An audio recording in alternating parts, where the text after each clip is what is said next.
Hey, what's up, fam? This is Sensei from Rodfit Nation, also member of Iron Bread MC in Atlanta. If you ever see my brothers with the Iron Bread patch on, reach out, say, yo, what up, man? Tell them you know Sensei from Rodfit Nation. Start a conversation, get to know us. All right, so I get a lot of emails and questions from people who are thinking about riding long distances. And, long distances, it's basically what you determine long distance to be. The guys who are riding from New York to California will frown upon somebody who said they took a long ride and it was like 2.5 hours or 12 hours, right? Because it's different. Each person is going to look at it differently. But at the end of the day, whatever you consider to be long distance, it's your long distance. See, I'm a long distance rider and I enjoy it. I enjoy going out and getting on my tools and just enjoying that wind. You know what I'm saying? It feels good. So we're now in rally season and a lot of us is getting ready and excited about all these rallies that's coming up. And I made my last video was talking about some of the things to look out for in rallies, talking a lot about the crowds and understanding the environment, knowing your surroundings and being respectful in anything you do. Well, the same thing applies in everything in life, right? Everything in life is all about respect. If you don't respect somebody, then don't expect the respect to be given back to you, vice versa, right? So now let's talk about what to do and how to prepare for long rides. Now, you're probably thinking I'm going to say, make sure you stretch, make sure you're physically active, make sure you get plenty of rest, which is all good. All of these things are good, but it does not and will not prepare you for a long ride. It's kind of like, how do you get stronger in doing pull-ups? You're not going to get stronger on doing pull-ups by just doing arm curls or lat pulls, even though those are working the same muscle groups. You're going to get stronger by doing pull-ups. How do you get richer in your bank account? Well, you're not going to get richer by reading books about millionaires or watching freaking TV shows and all that stuff about how to become wealthy. You're going to get richer by practicing being richer. And that means that you're going to become way more frugal. You're not going to spend unnecessary money on things. You're not going to go outside at certain times in places where you know it's going to force you to dip in your pockets. You're going to get richer by practicing being richer. Well, this is the same. You're not going to learn how to prepare for long rides if you're not going to ride long rides. It is that simple. I am not going to drag this video out. As a matter of fact, that's the end of the video. Thanks for watching, man. This is Sensei from Rodfit Nation telling you. I'm just playing. I'm going to stay here a little longer. Just for the algorithm, I'm going to stay here just for a little longer.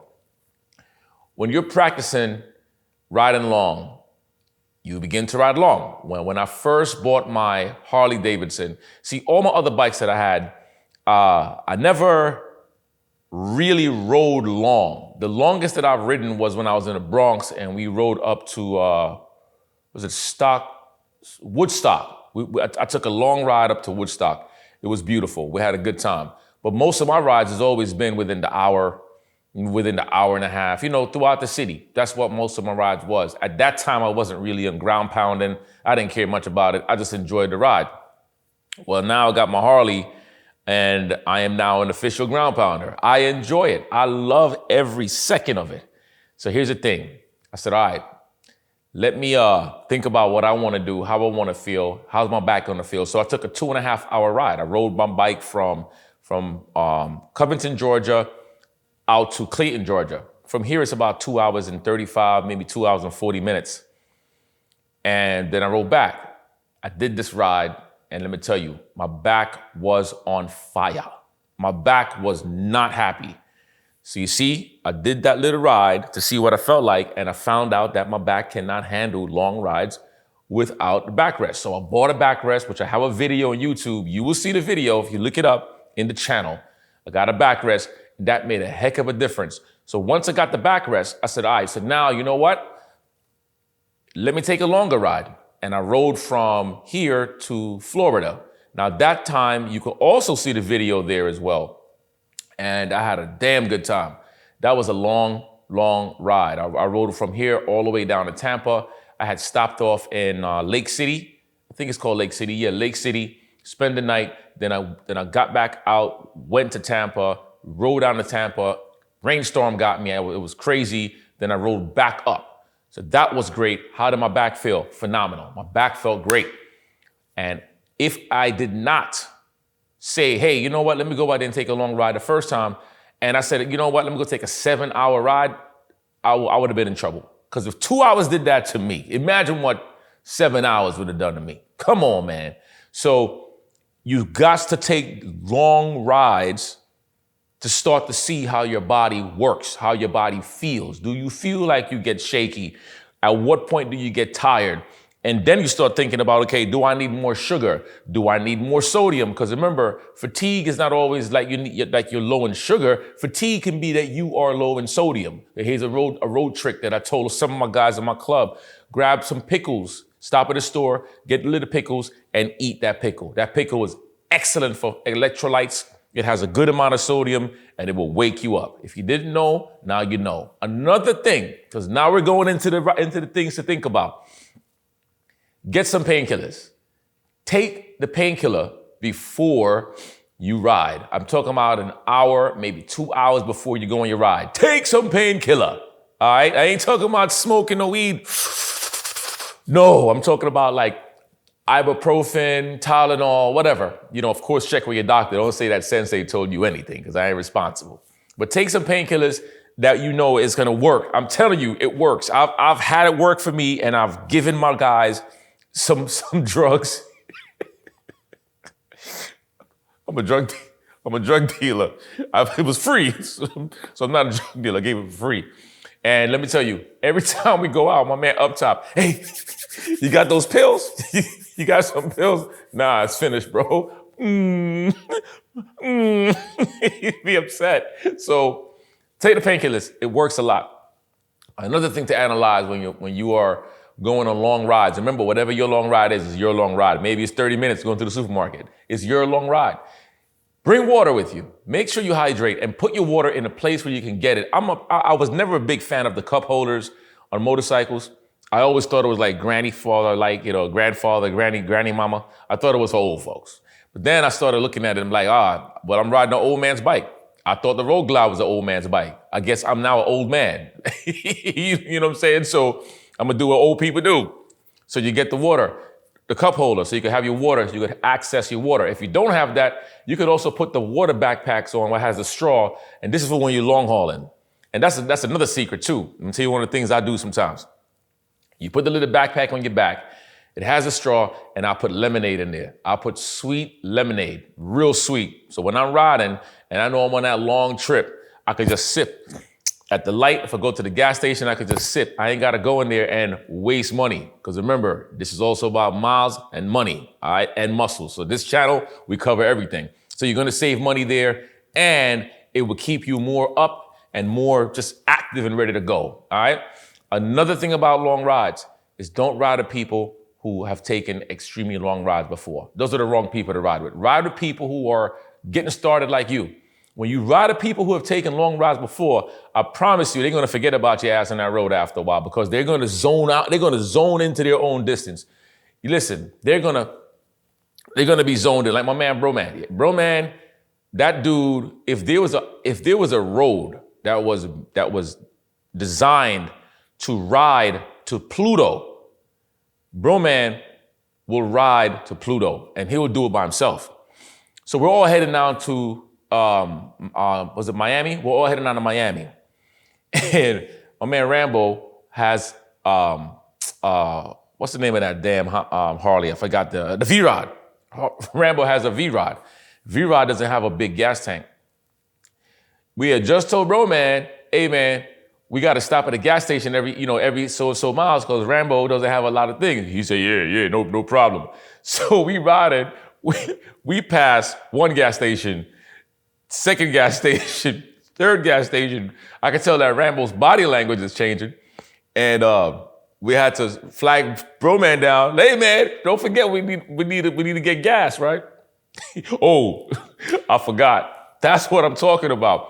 It's not done purposely. It's just that when you are a ground pounder, like Bro Man is a ground pounder. You see Bro Man in my videos going to Florida. Look up those videos. He's the one that got the real deep voice. Yeah, I don't tell you. I don't tell you to keep up. I don't tell you can't get forward that damn V-Rod. Because he used to have a V-Rod too, right? So the idea is ride with people who is somewhat on your level. Maybe you've ridden only 4 hours. Then ride with the guys who rode 7 hours. They can give you a little bit more insight. But don't go riding with the dudes that done the 24 hours of riding. You know what I'm saying? It's like coming to the gym with me. You come to the gym with me, I'm doing 225 pounds on the bench press. I'm doing 20 reps, right? And then you're going to see me doing that, and I'm benching 100 pound, 100 pound, 120 pound dumbbells because I've been doing this for a long time. I don't have to be the biggest guy on the planet, but I work a lot on performance and speed and everything because you never know when you got to recruit some muscles, right, to respond in a situation. Now, you have never been to the gym, or maybe you've been to the gym, and then you come into the gym with me, and I'm doing all this madness, and then you try to do that too. You're going to die. You're going to die. That weight is going to collapse on your chest, and I'm going to have to call your family. Hey, listen, so-and-so ain't making it home, but he died trying. Nah, we ain't doing that. So you're going to make sure that you're around people who's going to help you for real, all right? Another thing about long distance riding is people say it's scary. I guess it's all based on how you look at it. I'm not scared on the road. Like, I don't believe in attracting negative energy, right? Because the power of attraction is real. And if you attract negativity through your thoughts, or if you hang around people like your family who is attracting negativity through their thoughts, it's going to lead into your life. So you are going to not have fun. Now, when you start to clear your head and you start to understand your breath and breathing and controlled breathing and knowing how to look in your environments, then these long rides become therapeutic. They don't become scary. They don't become something that you're worrying about if you get hit by a car, or if a deer comes running in the road, or if you hit a gas spill or oil on the road. You start to think more about life and the beauty, and you start thinking about that. I promise you, sometimes you might run some tears down your eyes. If you can relate to what I'm saying, leave that in the comment. I can relate, because this is facts, right? Because we live in a society now, especially for us men, where we don't really have freedom. We don't have the outlets to go and be men, because we're consistently on radar. The scopes is always on. The spotlight is like, ha ha ha, we got you. Go ahead, I dare you. Make a crack in your voice. Go ahead, say something like pretty. Say the word pretty. Go ahead. Tell a man you love him. Go ahead. I dare you. Go ahead. Let me see a tear drop off your eyeball sockets. Go ahead. Yeah, because society bred us into believing that we are not supposed to do any of that. You kidding me? Get the hell out of here. Get out of here. It takes a man to go through that. And if we were not meant to do that, then why the hell do we have these emotions? Think about that for a second, because when you start to resist the natural outcome of nature, then you start to hold on to negative energy. But when you start to breathe out the problems and pull in the solutions, then you start to live the life you need to live. And that's another thing you got to remember. Your breath represents everything. I ain't talking about the smell of your breath. I'm talking about you were given your breath, and the breath is going to leave you when you're gone. The breath is with you from the beginning, and it's with you till the end. You take deep breaths in, you take deep breaths out, you practice your breathing, and I promise you, your life gets better, okay? So long rides all has to do with preparing your mind and preparing your body on a spiritual level, okay? But just remember, everything that I said goes right back to what I said in the beginning. You ain't going to prepare for long rides if you don't get up and go and take long rides. Start off with the hour ride, then go to the hour and a half ride. Then you go to 2 hours and 20 minutes ride. Then you challenge yourself and take a 4-hour ride. Forget the 3 hours. You already know what an hour and a half felt like. Okay, an hour and a half, you put that together, that's 2 hours and 30 minutes of riding. You're going back and forth, that's 5 hours of riding. All right, basically. 5 hours, 10 minutes of riding. You don't do the 3 hours, you do the 4 hours. If you can do the 4 hours, then you tell yourself, you know what? I could do 3 more hours and hit 7 hours. And then here's the beautiful thing behind that. A 7-hour ride, you're not riding straight for 7 hours. You ain't doing that. You're going to stop at the gas station, That is your moment now where you actually stretch. You stretch, you get off your bike, you open up your lower back, always open up to the sun. Don't close down, open up to the sun. Allow the energy to flow through your body. I'm promising you this, right? And then you get back on your bike and you ride again. So think about it in small chunks. You do 2 hours of riding, you get off the bike, you rest for a couple of minutes, 10, 15, 20, whatever way you want to rest. If you rest too long, it's going to get tiring. So you want to get into the mindset of go, go, go, okay? You do another 2 hours, you rest. That's only 2 stops. You do another 2 hours, you rest. That's 6 hours. Now you got only an hour to go.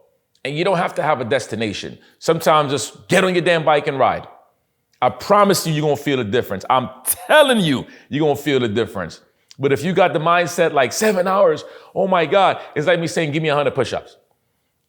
I didn't say give me 100 push-ups straight. I just said, give me 100 push-ups. Maybe you're going to do 10 sets of 10. Maybe you're going to do 5 sets of 20, 4 sets of 25. Maybe you're going to do one rep of 100 sets. Whatever way you got it, you're still coming out with 100 push-ups. So you got to break it down like that. All right. So that's my quick tip for you. Get your ass out there and ride, man. That's it. This is Sensei telling you that you've got this. Don't give up and don't let nobody dictate what a long ride is to you. And if they keep on laughing, let them laugh and you just keep on doing you. That's a fact. All right, leave the comments. Like, comment, share, subscribe, whatever. And let me know what are some topics you want to hear me talk about, because I got a lot of things going on in my head. I got a lot of things to share. Money, fitness, and miles. All right, so we say let's get these miles, let's get this money, and let's get this muscle. All right, peace.